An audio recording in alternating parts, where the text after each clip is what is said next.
my question for Nathan Peachy was, again, does he have any idea on the timing for training for judges?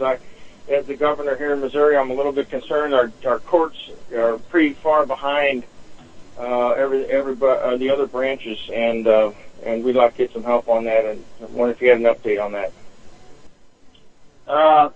Yes, I'm concerned too that we're behind. In fact, I know we're behind, and I don't like that. The judiciary structure is there in place.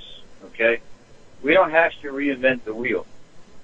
So what we're doing right now is we're actually training the Judiciary Committee and getting them up to speed on the structure of our judiciary and the other folks.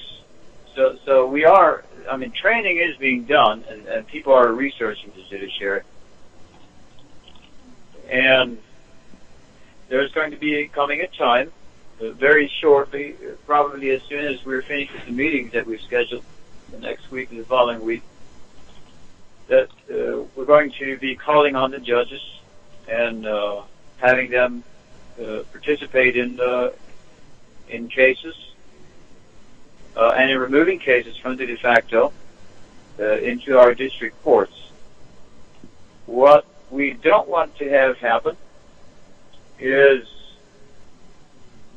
there's still a couple things that we're missing that we're looking for, and we think that we may have found them if we just put them together. But we don't want to put our foot in the door and have it slam shut and hurt our foot or something like that. Okay? So we have to be careful how we approach the de facto when attempting to remove cases. The time may not quite be here yet, but it may be shortly. All right? So I appreciate your concern, Mark. And I'd also like to make a comment on you made mention about what's happening and about some of the activity that you've been seeing in the air.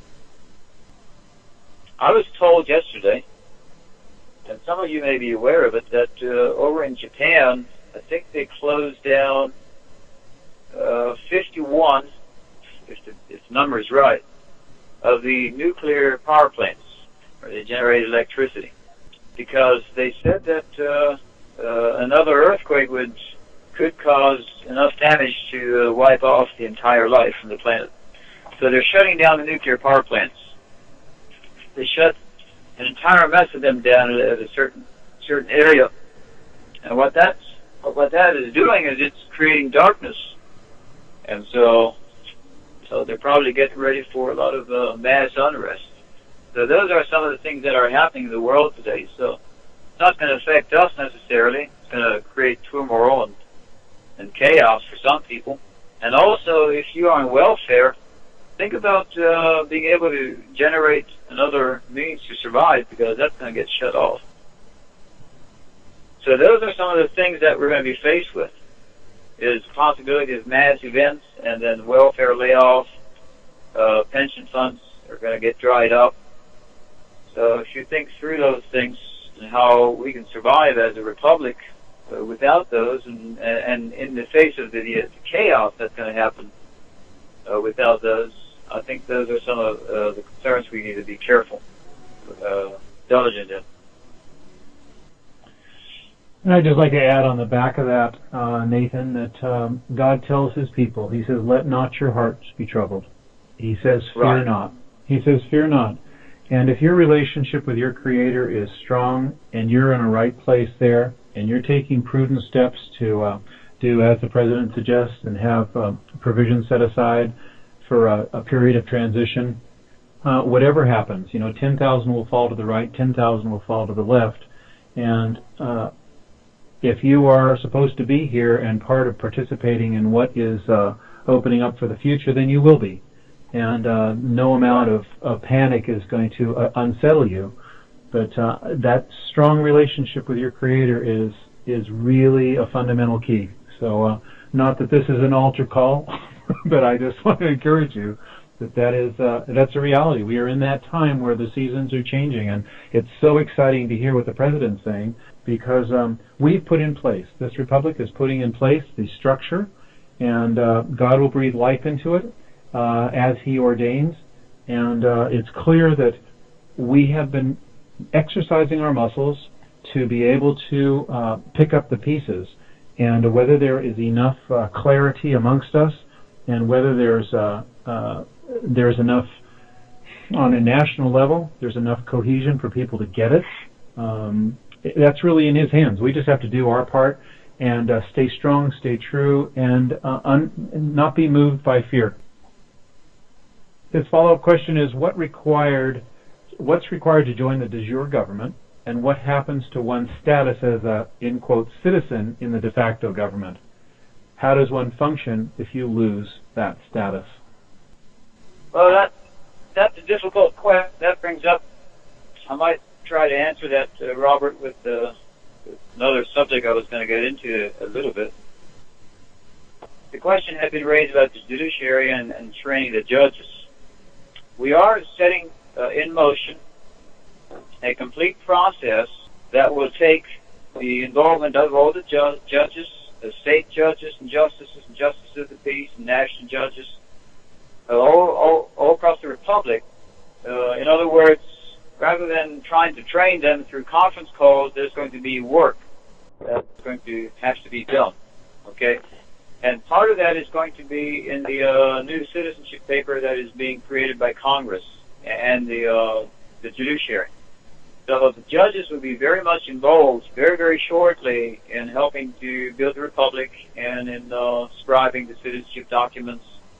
And it's going to start bringing in a little bit of a cash flow for the court system, both state and national. So it's going to be an excellent training opportunity, or an excellent opportunity for people to start learning how to handle $15 and $20. You know, we don't have to wait until we get millions of dollars. We can start learning how to account for $5 and $10 in fees as the people start joining the republic and using the services of the judiciary that we're putting together. So we'll be releasing that very, very shortly, and it's going to activate the whole entire judiciary, as well as has something to do with the citizenship too. So how do I operate as a citizen in the republic and not in the de facto?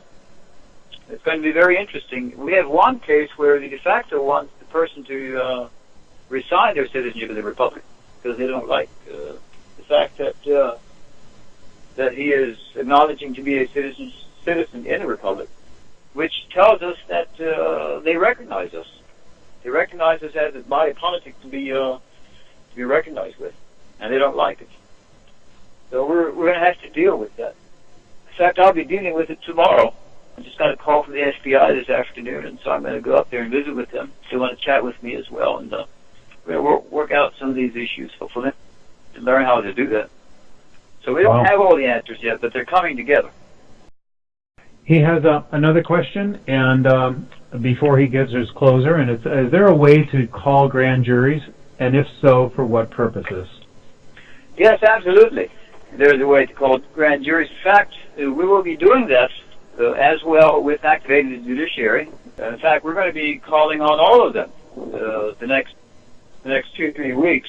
Hopefully they exist in all the states. I think they do. I think there's grand jury foremen there.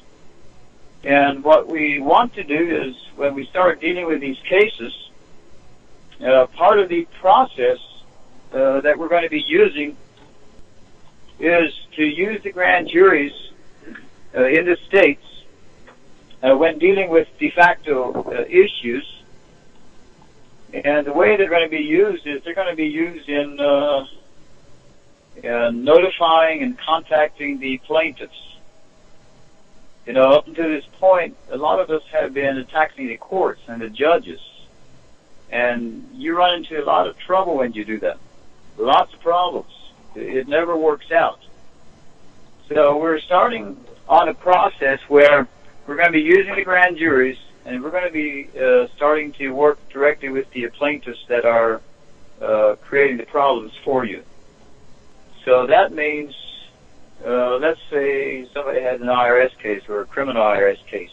We would need a grand jury action, and I'm laying that out, and we're going to be working on that the next couple of weeks, and have a quorum of the states with each grand jury that are going to be participating. So, yes, get ready to get active in the Republic, because very, very shortly we're going to get active in the grand juries and with the Judiciary. Well, his last question is the closer, and he says, what's required to join? Yeah, I guess he needs to contact his governor, right?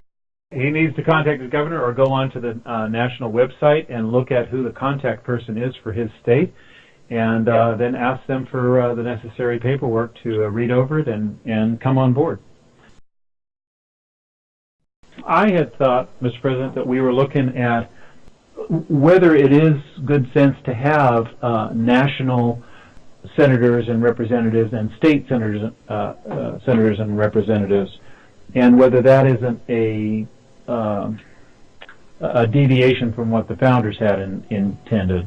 Well, what I found is that many of the states want to have both, and they certainly can. I would prefer to have one for both, because if you go back to real law, you don't have as much time in Congress and legislative laws and all the foolishness that they do today. It's going to be pretty straightforward and pretty simple. So in my opinion, I don't think we need but one, but many of the state constitutions require you to have Congress people in the states as well as national. I would love to see the states change that, where the same people do both jobs, because I believe that it would be much better for the nation if we did it that way. But that's up to the states. They can do, if it's in their constitution, they'd have to amend that, and we can't amend it until we have a majority of the people.